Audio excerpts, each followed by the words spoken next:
அனைவருக்கும் வணக்கம்.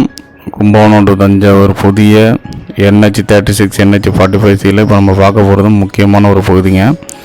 அதாவது சுந்தரபெருமாள் கோயிலேருந்து 2 கிலோமீட்டரில் 3 ஆற்று பாலத்துக்கு மேலே கட்டப்பட்டு வரும் மிக பிரம்மாண்டமான பைபாஸ் இப்போ பார்க்க போகிறீங்க. இது வந்து டிஆர் பட்டணம் ஆறு, அதாவது திருமலைராஜன் ஆறு, அதில் பாலம் போட்டுட்டாங்க. இதில் இன்னொரு கன்ஸ்ட்ரக்ஷன் வேறு லெவலில் என்னென்னு பார்த்தீங்கன்னா, ஆற்று பாலத்துக்கு மேலேயே இன்னொரு பாலங்க. அதாவது பாலத்துக்கு மேலேயே இன்டர்லாக்கு போட்டு அந்த ஹைட்டாக தூக்குவாங்களே அந்த பாலம் ரொம்ப சேலஞ்சாக இந்த இடத்துல போட்டுக்கிட்டாங்க. இது வந்து முடிகொண்டானார்.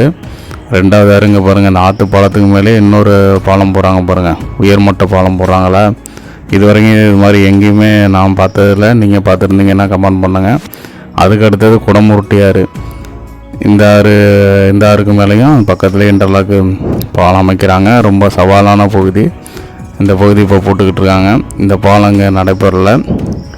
இந்த கும்பகோணம் தஞ்சாவூர் 40 கிலோமீட்டர் தூரத்தில் வந்து இந்த பகுதி மட்டும்தான் வேலை வந்து பெண்டிங்கில் இருக்குது. மீதி எல்லாமே வந்து ஒரு 99% முடிஞ்சிருச்சுன்னு சொல்லலாம். இந்த பகுதி வேலைகள் மட்டும் இன்னும் சில மாதங்கள் ஆகும். 1லேருந்து 2 மாதங்கள் ஆகிறதுக்கு வாய்ப்புகள் இருக்குது. இந்த இடம் மட்டும்தான் இப்போ ரொம்ப கொஞ்சம் சவாலான பகுதிங்கிறதுனால காலதாமதமாவது ரொம்ப யோசிச்சுக்கிட்டே இருந்தாங்க. இதை எப்படி பண்ணலாம் அப்படின்னா, அதுக்கப்புறம் வந்து பாலத்து மேலேயே பாலத்தை போட்டுருவோம் அப்படின்னு ஒரு முடிவுக்கு வந்துட்டாங்க.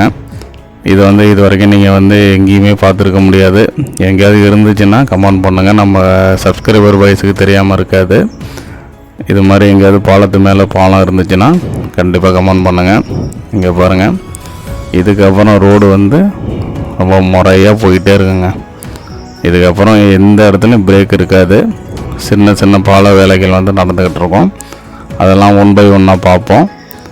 இப்போ வந்து இந்த 1 கிலோமீட்டர் தூரத்தில் 3 ஆறு அப்படிங்கிறது ஒரு சேலஞ்சு. அது ஒரு புதிய அனுபவமாக இருந்திருக்கும். அதுக்கு மேலே பாலத்துக்கு மேலே பாலம் போகிறது வந்து அதுவும் இது வரைக்கும் நம்ம கேள்விப்படாத பார்க்காத ஒரு விஷயமா இருக்கும். அதனால தான் இது ஒரு தனி காணொலியாக நான் உங்களுக்காக போட்டோம். ஓகே, நன்றி. சப்ஸ்கிரைப் பண்ணுங்கள், வீடியோவை ஷேர் பண்ணுங்கள், வீடியோ உங்கள் வாட்ஸ்அப் குரூப்பில் ஷேர் பண்ணுங்கள். நம்ம பழைய வீடியோலாம் போய் பாருங்கள். தொடர்ந்து ஆதரவு கொடுங்க.